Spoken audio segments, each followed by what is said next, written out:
Music by DJ Umesh, Shukipur बाजार। लड़का के पापा छैनी रदैया मांगे छे गाड़ी चार पहिया गे। हो लड़का के पापा छैनी रदैया मांगे छे गाड़ी चार पहिया गे गे गे गे गे। भाई तोहर गरीब छौ बहिनी, बोल कत्ता सोलतै रुपैया गे। भाई तोहर गरीब छौ बहिनी, आ बोल कहवा सोलतै रुपैया गे। भाई तोहर गरीब छौ बहिनी, आ बोल कहवा सोलतै रुपैया गे।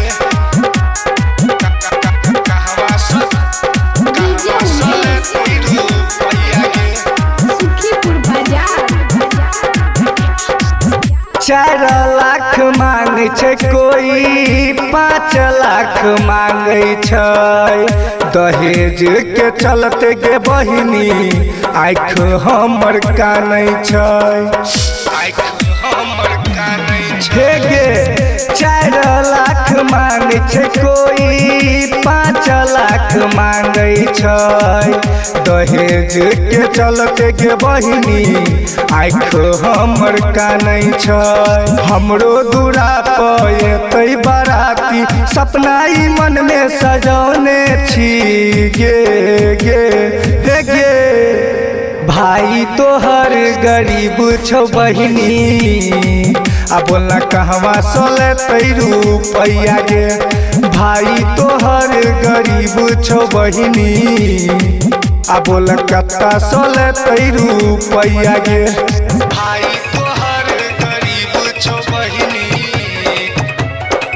आ बोल कहवा सोलतै रुपैया गे।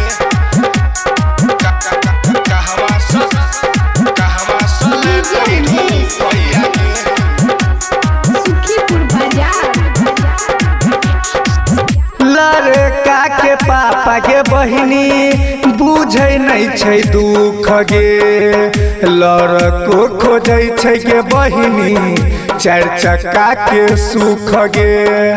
4 चक्का के सुख गे। हाँ लड़का के बाबा के बहिनी बुझे नहीं छै दुख गे। आ लड़का के बड़का भैया खोजे छै का सुख गे। राइटर सुशील जी मरबा बनौतौ, सतीश बेदर्दी साथ देतौ गे गे गे हे गे। भाई तोहर गरीब छौ बहिनी, आ बोलना कहवा सोलतै रुपैया गे। भाई तोहर गरीब छौ बहिनी, आ बोलना कहाँ सोलतै रुपैया गे। लड़का के पापा छैनी रदैया मांगे छै गाड़ी 4 पहिया गे। लड़का के पापा छैनी रदैया मांगे छै गाड़ी 4 पहिया गे गे गे हे गे। भाई तोहर गरीब छौ बहिनी, आ बोलना कहवा सोलतै रुपैया गे। भाई तोहर गरीब छौ बहिनी, आ बोलना कहाँ सोलतै।